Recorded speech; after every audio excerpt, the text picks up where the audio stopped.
Ou des rotors. J'ai beaucoup de respect pour les gens qui arrivent à manœuvrer, millimétrer ce genre d'appareil.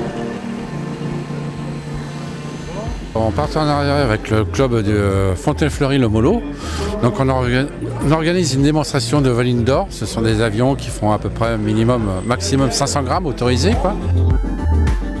La caméra de Vélizy TV a pu découvrir toutes sortes d'avions radio-télécommandés, qu'ils soient F-3P, EPP ou 3D indoor. Toute la panoplie de ce qui vole en indoor était présent. On a même pu apercevoir des reproductions à l'identique des tout premiers aéroplanes. Et même, tenez-vous bien, un couple de ptérodactyles. Non, on a deux générations là. Ouais. Deux générations. De passionnés. Et puis il y a le troisième qui est là-bas.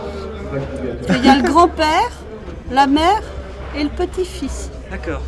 Et la grand-mère qui fait l'intendance. D'accord. Vous avez vu, hein? C'est une histoire de famille. Absolument. Tout à fait. Qu'est-ce qui te passionne là-dedans? Depuis tout petit, les avions. Ouais. Et devenir pilote, c'est un rêve. Ça coûte de l'argent. Et le modélisme, c'est beaucoup plus accessible. Et ça permet de voler, quoi, d'une certaine façon.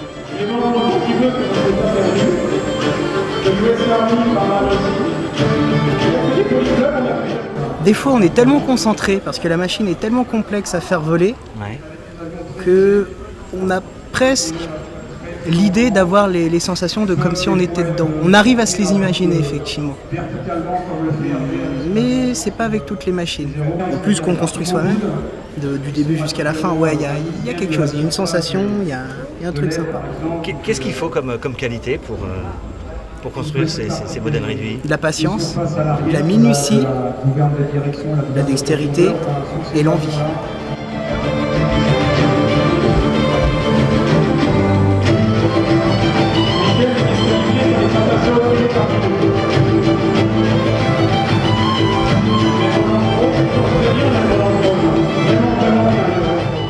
J'ai commencé à 14 ans et j'ai commencé dans une école et on m'a emmené voir des salons le salon de la maquette avec l'école, on l'a visité et j'ai commencé sur simulateur avec il n'y avait pas de radio, on n'avait que des souris.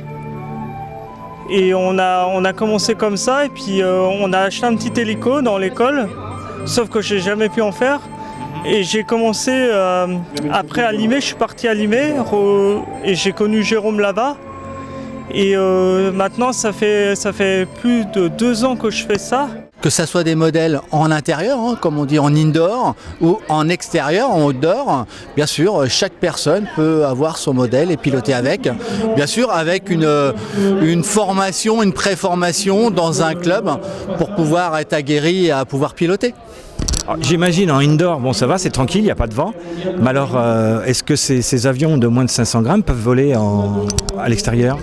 Alors bien sûr, ils peuvent voler dehors. Quand il n'y a pas de vent, quand le temps le permet, hein, sans vent, on peut voler dehors. Mais l'objectif ici, c'est de faire voler des modèles à faible gramme, maquettes ou 3D ou tout ce qu'on veut, hein, mais c'est de voler en indoor. Pour des modèles extérieurs, on va passer sur des modèles un peu plus lourds, des modèles un peu plus conséquents en envergure et on va les faire voler tout comme ici, hein, mais ça sera à l'extérieur avec du vent, ça vole. Les règles de sécurité les plus importantes sont lesquelles?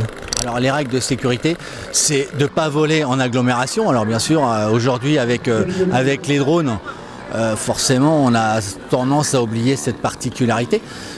Mais c'est vraiment de connaître la réglementation vis-à-vis des vols, vis-à-vis de prise d'image, vis-à-vis de ce genre de choses qui est important pour la vie personnelle des gens, quoi, hein.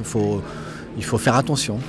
Moi, j'imagine qu'il y a une altitude maximum. Oui, tout à fait. Donc sur un terrain d'aéromodélisme, chaque terrain a une autorisation de vol. Donc on est à 150 mètres, mais on peut être à plus, on peut être à 300 mètres. Et ça, c'est toujours une demande de la DGAC. C'est une autorisation, on appelle ça un NOTAM, donc qui nous autorise à voler plus haut. Surtout dans certaines compétitions aussi, notamment le F3A, la voltige, on est dans l'obligation d'être à 300 mètres pour faire des figures. Maintenant, c'est C'est la bleue, c'est gagné. Elle vole en bleu. Bravo, je ne sais pas qui c'est. Il faudra un collègue avec moi. Deux collègues. C'est une passion, il ne faut pas avoir des gros doigts. Et pas à tremblote non plus. C'est ça le problème. Et là, je retourne à l'école, vous voyez. Je fais des frettes comme j'ai appris quand j'avais 15 ans. C'est quand même incroyable, hein. Bah non, comme ça on reste jeune. Ouais, ça doit être ça. Voilà. Hop. Et voilà. Impeccable. Ce qui est incroyable, c'est que Ah oui, mais alors j'ai réparé, c'est très chiant. Hein. Très peu, il est là, le coup de truc. Vous voyez, il est là. L'électronique est là. D'accord. Et les deux cerveaux sont là, tout est là. Et là, le problème, c'est qu'on avait le fil qui était cassé ce matin. Donc j'ai dû le réparer. Voilà. Ok. Je suis le réparateur maison.